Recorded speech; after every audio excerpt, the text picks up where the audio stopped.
Austin Kleon, Show Your Work, 10 Ways to Share Your Creativity and Get Discovered.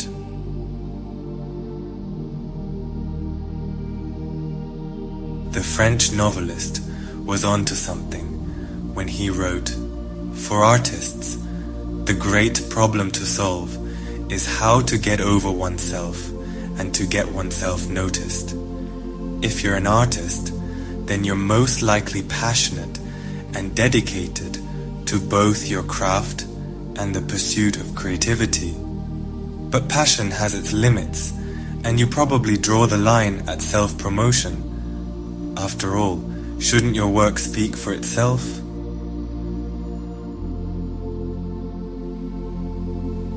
Steve Martin said, "Be so good they can't ignore you, but in this day and age, being good isn't enough.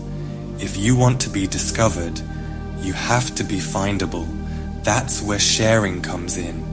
Instead of buying into the tortured artist trope and toiling in secrecy, be open about what you're working on.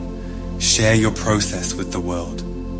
This won't just make your work discoverable and help you build an audience. It'll pave the way for lifelong friendships and provide a valuable feedback loop." Before we begin, I publish new content regularly each week, so be sure to subscribe to our channel and hit that notification bell. Okay, so the myth, the legend, you've heard of him, the man who was suddenly struck by divine inspiration, who holds himself up day and night to mold his brilliant idea into a masterpiece, and who at last graciously shares his opus with the public amid much pomp and circumstance. Yes, we're talking about the lone genius myth. He's a towering figure in Western culture. He's also a fabrication, one of the most destructive myths to permeate humanity's conception of creativity. For starters, it paints a warped picture in which most geniuses just so happen to be dead white men. Think Einstein, Picasso, or Mozart. It also excludes the partners, collaborators, mentors, benefactors, and influences who made the work of these men possible. It depicts creativity as an antisocial activity, when in reality, it's almost always a result of an ecology of talent. The key message here is creativity is a social act.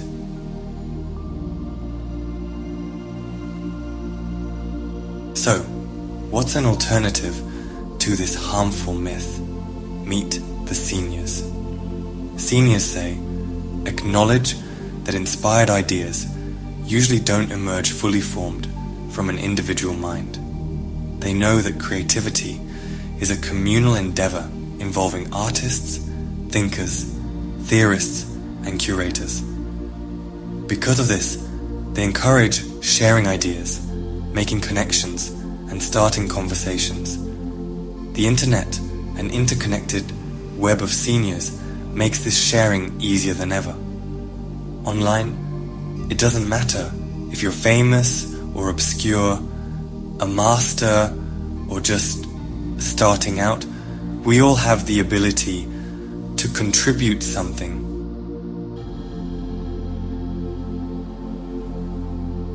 Actually, on the internet, it's the amateurs who often have an edge over professionals.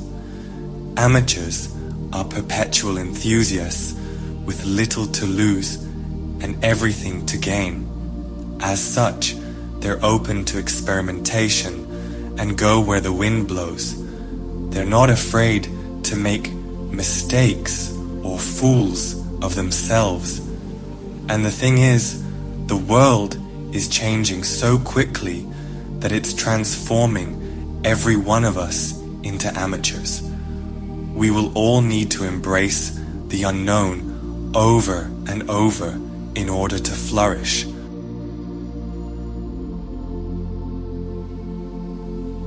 Get inspired by the people who came before you.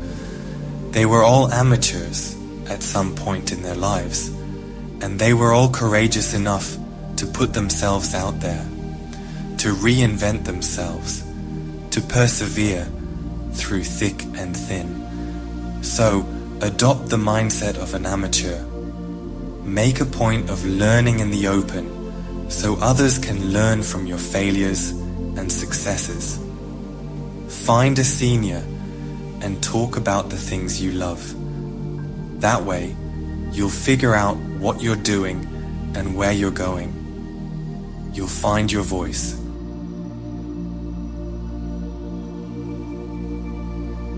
In other words, start sharing. The rest will follow. Back in the day, the creative process was a private affair. An artist toiled in secrecy and then revealed the glorious fruit of her labor.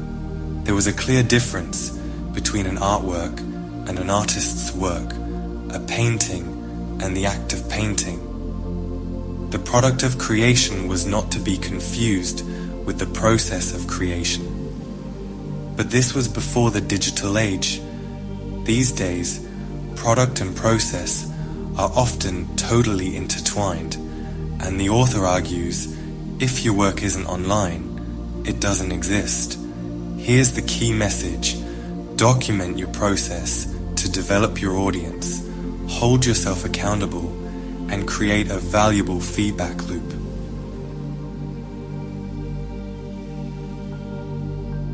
Now, you can share any part of your process at any time and be as secretive or as open as you want.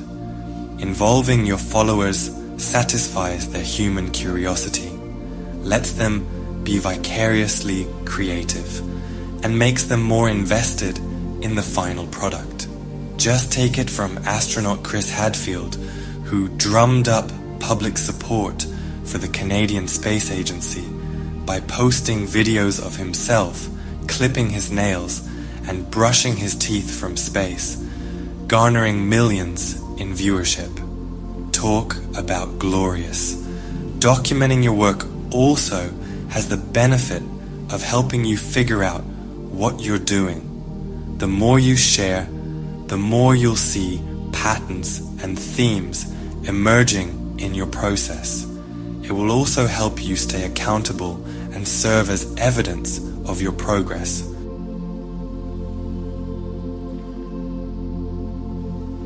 It's easy to get overwhelmed when we think of how much we have to do, so don't think about years, months, or even weeks. As the saying goes, take it day by day. Every day, after you finish your work, share a snapshot of where you're at in your process. That could be something that's inspiring you, a work in progress, or even just some discarded scraps. Share it in any format, as a video, photo, blog post, tweet, or email. And don't worry about it being perfect. A lot of what we produce will be garbage.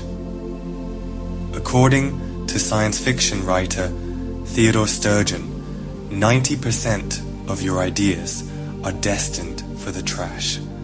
That's another reason why documenting our work is so useful. Social media is like a public notebook.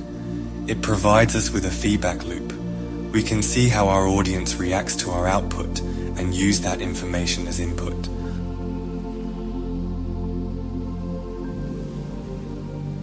Remember that sharing is a tool to help you get where you want to go, so don't overthink it. Try crafting a post on your commute or during your lunch break, or set a timer for 30 minutes. When it rings, get back to work. Social media is great, it's also transient. Instagram and Twitter won't always be around.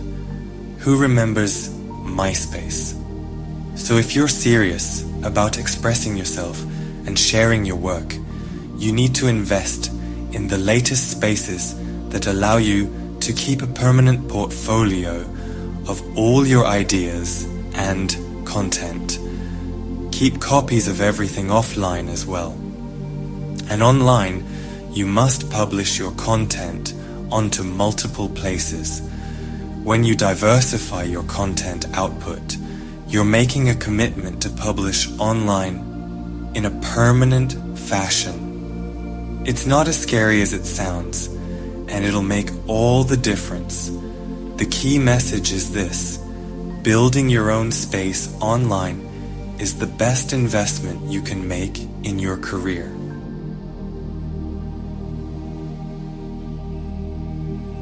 The author credits his success, his books, art shows, speaking gigs, even his friendships to his website.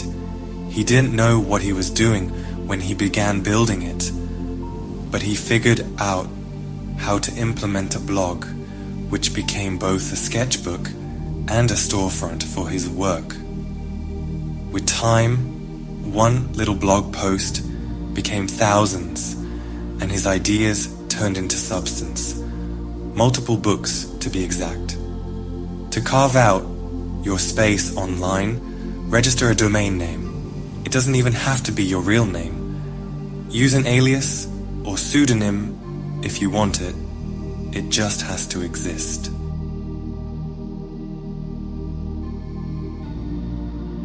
Visit a library or go online to look for help and ideas, or hire a web designer if it's really necessary. And voila, you now have your very own place to do whatever and be whoever you want. Collect email addresses from people who encounter your work and want to stay updated on your activities, and encourage new viewership by putting a sign-up widget on every page of your site. When you have something significant to share or sell, send out an email. You want to invite the audience you're accumulating to engage with your content, so you have feedback to assist you in your continual growth. Encourage them to share it to others as well, kind of like the digital equivalent of passing a hat. Some people like to add a pithy button on their website, like this. Buy me a coffee. The author has this on his own site, but in general, treat your website as a machine for self-invention rather than self-promotion. Above all, the intention needs to be service, giving, and at the very beginning, mainly self-experimentation.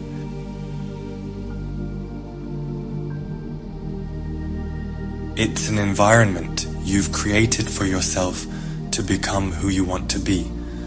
So use it as a meeting point for all the things you care about, including your work, ideas, and inspirations.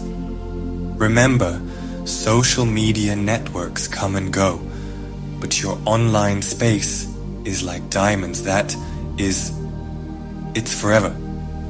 The author is referring to having your own individual website away from social media as an addition to your online portfolio. If you maintain and respect it, it will over time become its own currency. Just keep doing your thing without compromise, and you'll be ready when people show up knocking. As we've seen, generosity trumps genius. Generosity also generates generosity. The more you open up and share, the more ideas, feedback, and connections you'll receive.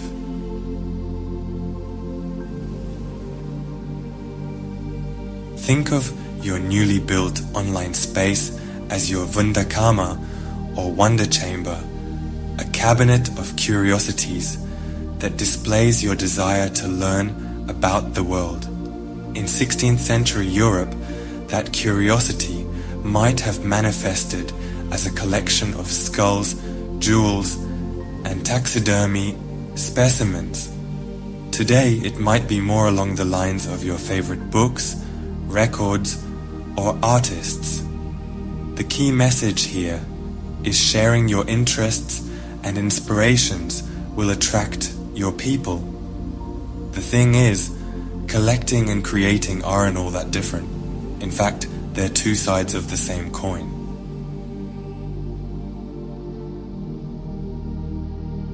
Our experiences and influences shape what we like and how we think, which affect what we put out into the world.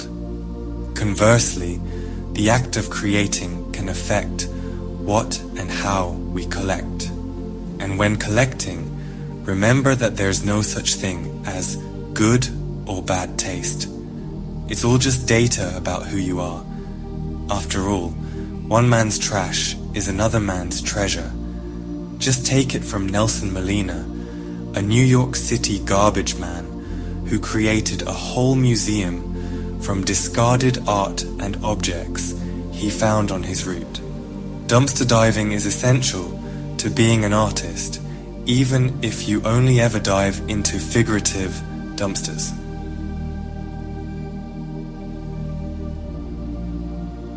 To dumpster dive is to judge objects and ideas by your own lights, regardless of others' opinions.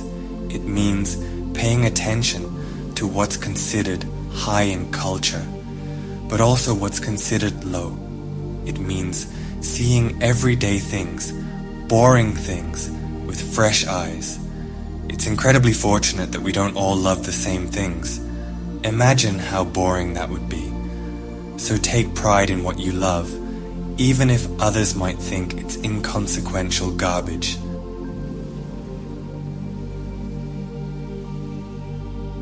And if you share another's work, remember to give credit where credit is due.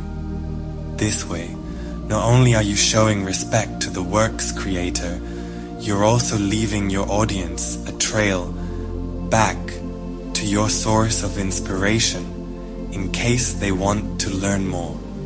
Ultimately, sharing your true interests and inspirations lets others really know who you are and what you do. Sometimes it does this more effectively than your actual work. So stay honest and open about what you like.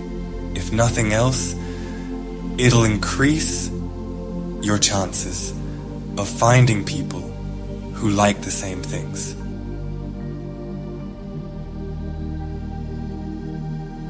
Imagine you're looking at two paintings. They're identical as far as you can tell, but then you learn one of them was painted by a Dutch master in the 17th century, the other one a forgery. Now look at them again. Do they still look the same? Probably not. Even though nothing about the paintings has changed physically, you are now biased. The point is that our perception of things is influenced by what we know about those things. Artists like to think their work speaks for itself, but that's just wishful thinking. The story of your work can be as powerful as the work itself, and to tell that story, you'll have to do some speaking.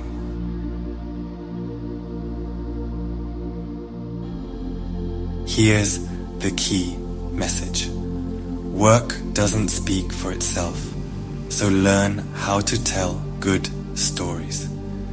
This goes back to human curiosity. We want to know how things were made and where they come from. The stories you tell will affect people's understanding and their emotional response to your work, which in turn will affect how they value it.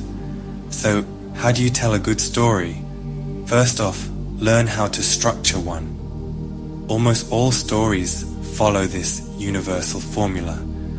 First, there's a problem, then you work to solve the problem.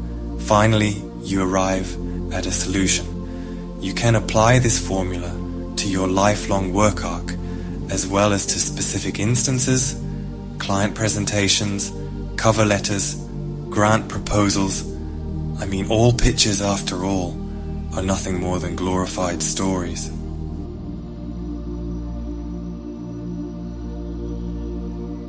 Learning to craft a good tale will take time and practice, but there are a few simple things you can do to boost your storytelling skills as you go. Keep your audience in mind, value their time, speak plainly, and it goes without saying, use spell check. Also, practice talking about yourself. If you're at a party and someone asks you what you do, you should be able to give an explanation with humility and self-respect. And this explanation should be clear to anyone, whether it's your niece, an elderly neighbor, or the guy sitting next to you at a bar.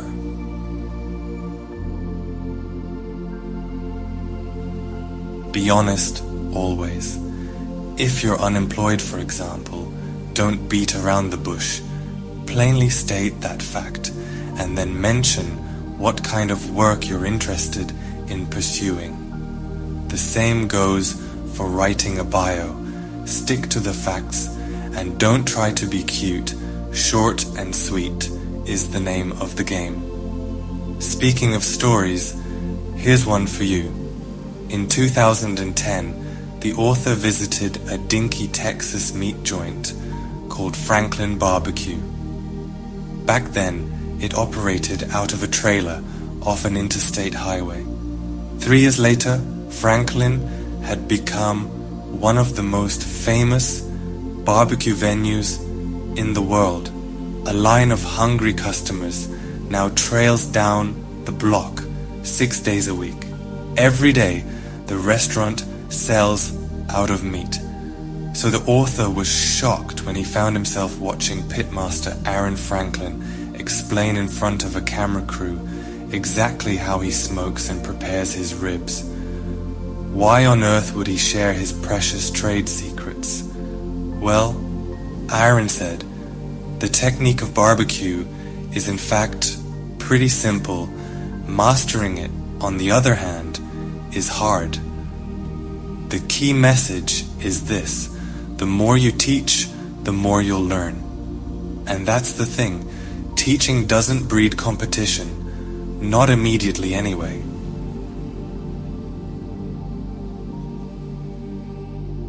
Just because you know how to do something in theory doesn't mean you've mastered the technique. That can take years and years. On the flip side, the more you teach and reveal about your work, the closer people will feel to it, and the more they'll teach you about it in return. Another way to expand your learning is by turning down your own volume and just listening. No one wants to be an egomaniac, the kind of person who isn't interested in anything but himself. And we know that powerful art is never made in a vacuum. So while you're honing your craft, ask questions, be a fan, be thoughtful, and look to connect.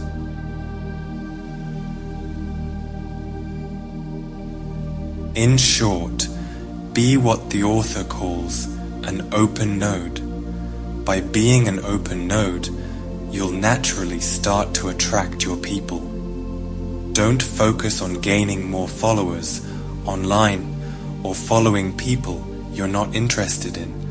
Talking to people you don't want to talk to about things you don't want to talk about is just a waste of everyone's time. Instead, when it comes to followers, prioritize real connections and organically build a network of people who are actually invested in you.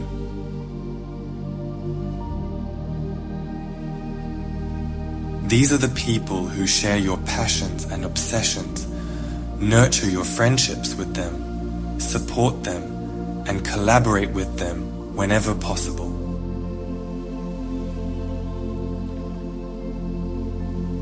Which brings us to a final note. Banish the vampires in your life to the people and things that suck out your energy, leaving you feeling drained and exhausted.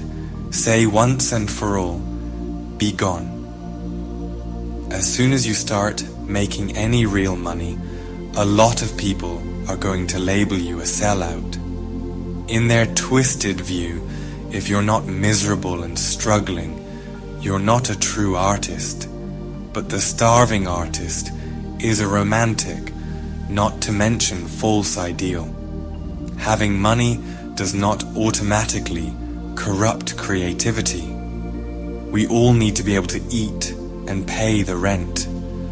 Many beloved works of art were made for money. Cases in point, the Sistine Chapel, which the Pope commissioned Michelangelo to paint, and The Godfather, which Mario Puzo wrote because he was sick of living in debt. The key message here is for lasting success, you must think of selling and cultivate grit.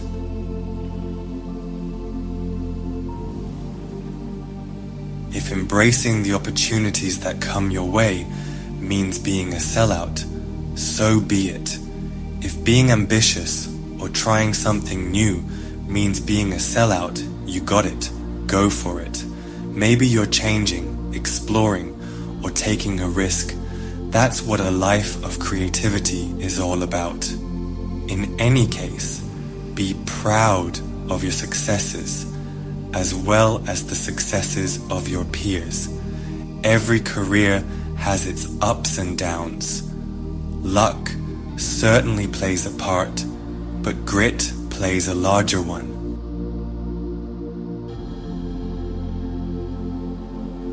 Often the people who achieve their goals are the ones who've simply stuck it out. So as the author says, don't quit your show. Instead, ask yourself, what's next? Literal chain smoking is disastrous for your health, but if you apply the concept to your work process, you'll never lose momentum. Light up your next project with the embers of your last one, reflecting on what you weren't able to get to, or what you could have done better, then jump right back in. Be proud of your progress, regardless of how invisible you think you are.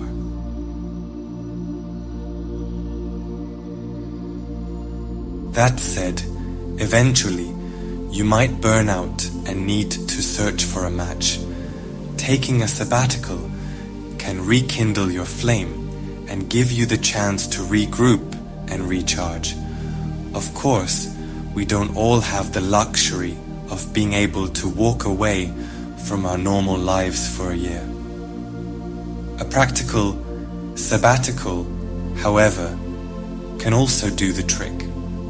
Look for daily opportunities to turn off your brain. This could be through exercising, getting outside and inhaling some fresh air, or staring out a window during a commute.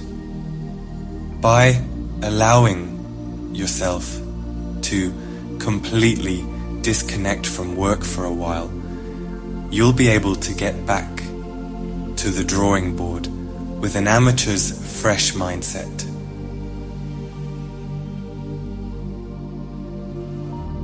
The key message is that you don't have to network to build a network. By creating things you love, sharing your curiosities and works in progress, telling stories, and teaching what you know, you're inviting others to acquaint themselves with your work and with you.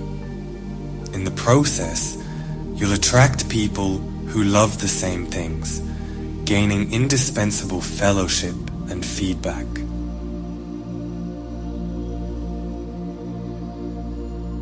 And here's one last bit of actionable advice.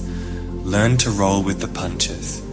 As soon as you share your work with the world, you're going to get some feedback. There will be wonderful comments of support, there will also be trolls. Don't feed them and learn to take a punch. To do this, first you need to relax and breathe. Practice getting hit to become immune to criticism. That means continually putting out a lot of work, or take it further and lean into the criticism. View it as an opportunity for a new work approach. Finally, keep in mind that your work isn't who you are. It's just something you do.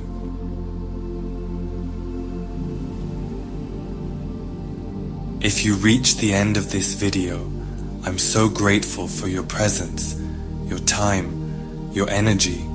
You've shown yourself that you're somebody who wants to learn, grow, become more. I'd love if you share your thoughts or any book recommendations in the comment section, and be sure to subscribe.